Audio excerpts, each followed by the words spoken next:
Eu decidi fazer esse vídeo aqui para tentar refletir sobre muita coisa e sobre algumas pessoas que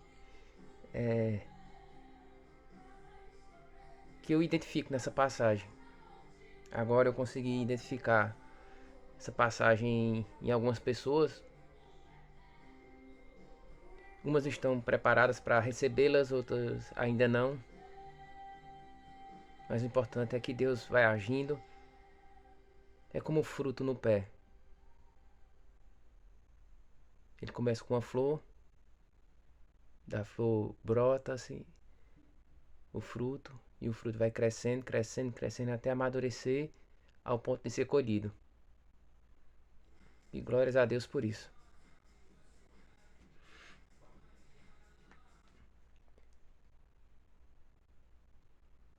João capítulo 1, versículo 43. No dia seguinte, Jesus resolveu ir para Galiléia e encontrou Felipe, a quem disse: Siga-me. Esse Felipe era de Betsaida, cidade de André e de Pedro. Felipe encontrou Natanael e lhe disse: Achamos aquele de quem Moisés escreveu na lei, e a quem se referiam os profetas, Jesus, o Nazareno, filho de José. Então Natanael perguntou: De Nazaré pode sair alguma coisa boa? Felipe respondeu: Venha ver. Jesus viu Natanael se aproximar e disse a respeito dele: Eis um verdadeiro israelita, em quem não existe fingimento algum. Natanael perguntou a Jesus: De onde o Senhor me conhece? Jesus respondeu: Antes de Felipe chamá-lo, eu já tinha visto você debaixo da figueira. Então Natanael exclamou: Mestre, o Senhor é o Filho de Deus. O Senhor é o Rei de Israel. Ao que Jesus lhe respondeu: Você crê porque eu disse que tinha visto você debaixo da figueira? Pois você verá coisas maiores que estas. E acrescentou: em verdade lhe digo, que vocês verão o céu aberto e os anjos de Deus subindo e descendo sobre o Filho do Homem. Aparentemente é uma passagem muito sem significado, até porque eu não sei ainda ler como deveria. Mas uma coisa é certa: Natanael é convidado a conhecer Jesus. E ele pergunta: Jesus? Quem é esse homem? O Nazareno? E pode sair alguma coisa boa de Nazaré? Será que pode sair alguma coisa dos homens, alguma coisa boa? Sendo um homem pecador desde da sua essência, do seu surgimento aqui na terra, será que pode sair alguma coisa boa? Faz sentido a pergunta de Natanael. Acho que muitos de nós já se perguntou ou ainda se pergunta. Eu vejo isso como a flor. Muitos rejeitam essa flor. Eu acho bonito quando a figueira está florescendo, que é sinal dali vem fruto. Cabe ao Espírito Santo agir nela, nessa flor, nessa figueira. E Felipe foi e convidou: venha ver, venha ver. E Jesus viu Natanael e, ao aproximar-se, disse: Eis um verdadeiro israelita, em quem não há fingimento algum. Eu estou com a Bíblia da Sociedade Bíblica do Brasil, que coloca a palavra fingimento. Em outras traduções tem dolo. E ele vai dizer assim: Eis um verdadeiro israelita, em que não existe dolo algum. A questão de a gente se perguntar por que o cristianismo é dessa forma é porque ele é muito mais duro. Porque é muito fácil a gente se comportar como religioso para esconder quem somos. Porque o bem que eu gostaria de fazer, esse eu não consigo. Não é engraçado? Faço de tudo, mas não consigo fazer o bem que eu gostaria de fazer. Mas o mal que eu tento repreendê-lo de todas as formas, eu faço e ele sai como meu suor. É estranho, né? Acho que é por isso que Jesus ele é tão mais forte do que muitas coisas que a gente vê aí. Eu não estou dizendo que Jesus é fraco perante Não. Eu digo é tão mais forte. Porque muita coisa é forte também. Daí a gente tem que orar muito, a gente tem que jejuar, a gente tem que repensar. Porque Jesus viu o coração de Natanael. Ele sabia que Natanael era israelita. E ser israelita ou judeu não é ser digno de salvação, mas sim o que está dentro do coração. Olha que ele disse: não existe dolo algum, não existe fingimento algum. Porque dolo é quando você quer fazer as coisas, quer fazer o mal. Feita a gente vê muita gente que é judeu, que é cristão e faz o mal. Isso é dolo, faz o mal querendo. E às vezes a gente faz o mal sem querer. Mostra que Jesus viu o coração de Natanael. Mostra que Jesus vê o nosso coração, para ver o quanto é mais difícil ser cristão do que qualquer outra coisa. Que bastaria só nos ajoelhar, orar, jejuar e aquilo ali, penitências criadas por algumas religiões. Mas Jesus vê o nosso coração, que é o mais perigoso de todos. É o que mexe com a gente, desestabiliza e nos engrandece e nos envaidece. Jesus olha o nosso dolo ou culpa. Ele viu que Natanael, assim como viu em mim, vê no Senhor, vê na Senhora, vê em todo mundo o nosso coração. E ele vai ver se tem dolo ou culpa. Erramos porque queríamos errar, fazer o erro, ou erramos por ter caído em tentação? Porque se erramos por ter caído em tentação, temos apenas culpa, não dolo. E Jesus nos perdoa. Mas se temos dolo, vontade de fazer o mal, esse está perdido. Foi quando Natanael percebeu que aquilo não era normal. Por quê? Porque Jesus disse: eu te vi lá na figueira. Sabe qual é a figueira? Figueira é a situação de problema. É uma metáfora. Eu vi você debaixo da figueira. Eu vi você debaixo de algum lugar orando. Eu vi você debaixo de alguma dificuldade orando, pedindo a Deus para passar por aquela dificuldade. Eu vi você clamando ao Pai em silêncio. Quando ninguém imaginava que você estava clamando ao Pai, você estava lá com aquela preocupação. Eu já te vi. Deus nos vê a todo momento. Mas o bom é que ele vê o nosso coração.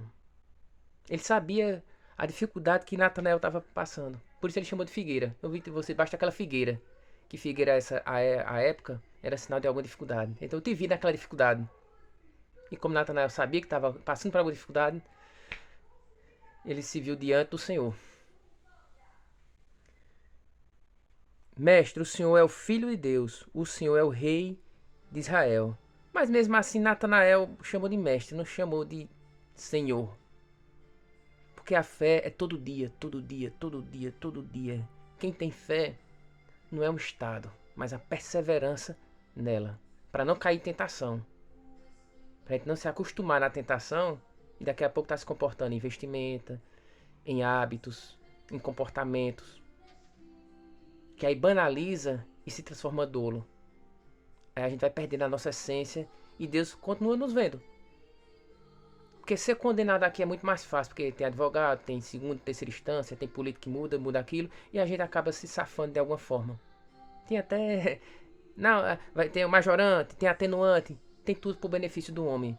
Mas para Deus, não existe. Não existe. Por isso a importância de manter íntegro nós. A salvação é única. Se o mundo se comporta dessa forma, por isso é que Deus escolhe o coração das pessoas, não um povo. Mas o povo se acha como escolhido. Mas Deus escolhe o coração dos homens. Aí Jesus disse a Natanael: você crê porque eu disse que tinha visto você debaixo da figueira? Pois você verá coisas maiores como estas.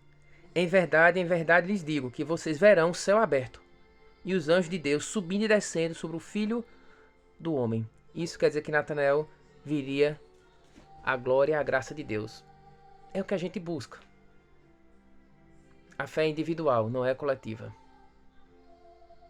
A gente tem que deixar que nosso coração tenha o livre-arbítrio que Deus nos deu. E por isso que o Pai Nosso tem: não nos deixeis cair em tentação, porque seremos tentados. Só é tentado quem tem valor para Deus. Quem não é, nem sofre tentação, faz por dolo. Mas para quem não tem dolo, tem que perseverar para não se deixar cair em tentação. Então, que o mundo faça o que quiser. E o nosso coração a gente protege. E aquelas pessoas que a gente ama, que a gente conhece, e que aos nossos olhos também não vemos dolo, aí a gente pode interceder por eles. Ou tentar ajudá-los. Então, ser cristão também é ser isso. É amar o próximo como a si mesmo. Eu não estou salvo, eu busco a salvação. Mas é tão bom se eu visse aquilo, aqueles junto comigo em glória e em graça de Jesus. Então, vou tentar fazer de tudo, tirá-los daquela situação para não se transformar em dolo, em fingimento de uma vida normal, para trazer uma nova realidade. Uma realidade espiritual. Uma realidade que você se preocupa com si, se fortalecendo para ajudar os outros. Um exemplo. Quem é o pai ou a mãe que nunca se sacrificou ou se sacrifica ainda pelos filhos? Se sacrifica. Não sacrifica os filhos, mas se sacrifica. Assim Deus fez por aquele que Ele criou, seus filhos, todos. Ele sacrificou o próprio filho que Ele tinha demais dele, que saiu dele, e deu ao povo como sacrifício, e disse: toma aqui em salvação de vocês. E Jesus se permitiu isso. Por que a gente não pode fazer se sacrificar para salvar as outras pessoas? E eu digo o seguinte: até um perigo de a gente conseguir salvar alguém e não conseguir ser salvo. Porque a caminhada até a salvação é tão distante que ou a gente persevera em oração, em jejum, em meditação, em glória e graças a Deus, em comunhão. Porque dar glórias a Deus dentro de uma mesquita, ou tão somente dentro da igreja, ou dentro de um quarto, é uma coisa. Mas a gente proferir a nossa fé também é muito mais importante. E existem várias maneiras de a gente proferir nossa fé. Comportamento, rituais e congregação. Por isso é importante você, quando está na igreja, você dar glórias a Deus, dar graças a Deus. Você chorar com as pessoas que estão dando testemunho de vitória. Não porque você está triste, mas chorar tipo, você venceu. Parabéns. Tudo isso aí é para a glória e honra de Deus. Porque no final tudo é por Ele. Tudo é dele. E tudo é para Ele. Eu acho que quando a gente, cristão, compreender isso, acabar-se-ão as placas de igreja. Mas enquanto a gente tiver achando que seguir isso, seguir aquilo, seguir isso, dessa forma, daquilo outro, aí realmente vai ficar do jeito que tá. Seguir a igreja talvez seja como seguir... Não, vou seguir aqueles irmãos ali para ajudar aquela comunidade.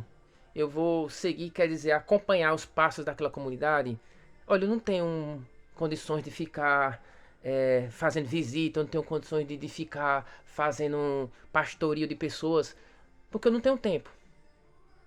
Então procura uma congregação que só trabalhe a parte da oração, do jejum, de comportamento, de uma orientação, de condução. Que você possa presenciar a vitória das pessoas. Quando você se sentir à vontade, você pode até passar a sua vitória também. Quando você reconhecer que aquilo foi Deus que lhe colocou como vitória. Que a gente começa a perceber isso, que muitas das coisas que aconteceram nas nossas vidas foi por conta de Deus. Tudo para a glória do seu Filho, nosso Senhor Jesus Cristo. Por isso também há uma importância das placas de igreja. Porque tal igreja segue de uma maneira, tal igreja segue de outra forma. As assembleias só querem as mulheres de saia acima do joelho. Não pode aparecer busto, não pode aparecer perna. Tem que manter cabelo longo, não pode cortar, não pode se maquiar. Tem que ser bem rígido.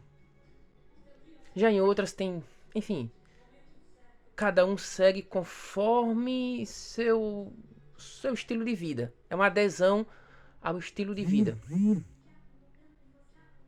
Mas a gente não pode esquecer que a maior adesão é ao nosso Deus, ao Deus Filho Jesus Cristo e ao Divino Espírito Santo. A gente não pode esquecer isso. Para a gente não causar comportamentos intencionais. A gente pode carregar a culpa, porque já nascemos culpados, pecadores. Mas que Deus sempre nos veja como culpados, pecadores, em remissão de pecados.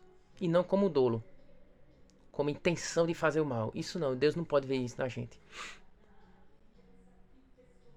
Eu não chamo ninguém para ser cristão, porque não cabe a mim. Mas sim a Deus e ao Espírito Santo, que conduza qualquer pessoa, assim como conduziu a salvação. Não que eu esteja salvo, mas conduzir ao caminho da salvação. Se eu vou me desviar para a direita ou à esquerda, aí vai ser conforme meu dolo. Ou culpa. Tentação teremos. Mas vai depender de mim. Mas eu fui colocado no caminho. Mas se eu me sinto bem, eu posso chamar as pessoas.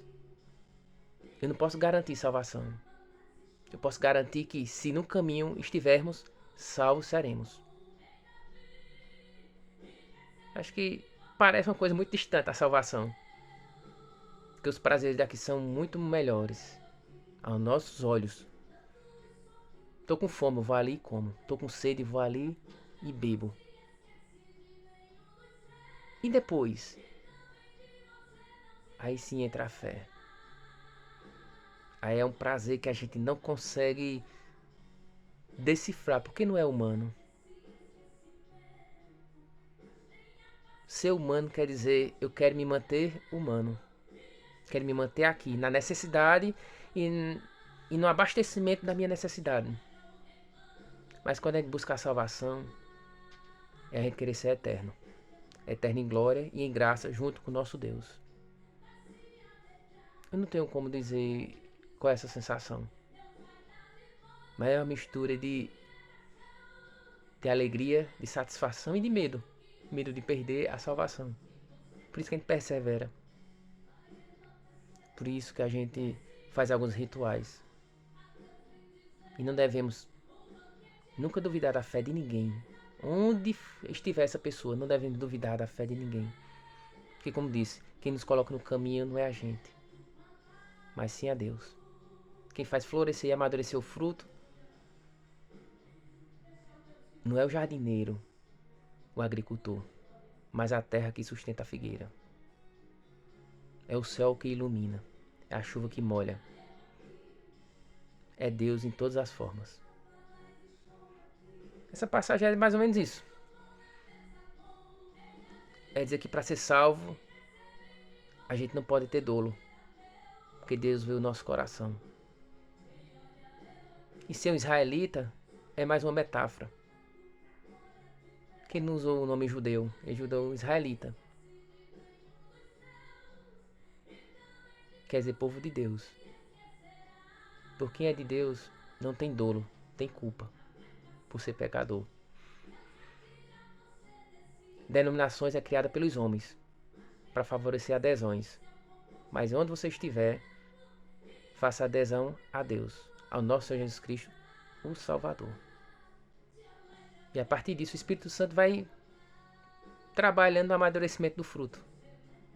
Para quando chegar a vez de colher, ele vai lhe colher, vai me colher, vai nos colher e vai nos colocar em alguma fruteira, junto com outras frutas, que eu gosto de chamar de igreja. Não pra gente falar sobre dinheiro, não. É o inverso. E aí lá a gente possa ver a glória e a graça de Deus em pessoas que a gente nem imagina e nem conhece. Mas tudo em função e em prol do nosso Senhor Jesus. Que enchemos e enchamos, ou viemos a encher nosso coração de... É difícil conjugar verbo. Mas enfim, que a gente venha nos encher de amor ao próximo. Que o mundo faça o que quiser, mas nos mantenhamos íntegros. Íntegros diante de Deus, não dos homens. Porque os homens sim são fingidos. Os homens sim têm dolo. Mas Deus em nossa vida, Ele vai nos conservar e vai nos purificar para a salvação. E que a graça de Deus esteja conosco. que a glória de Deus esteja conosco. Pois volto a dizer, tudo é do nosso Senhor Jesus Cristo, tudo é pela graça e glória do nosso Senhor Jesus Cristo. E tudo é para o nosso Senhor Jesus Cristo, o Filho de Deus. Ele é quem nos salva e quem nos salvará.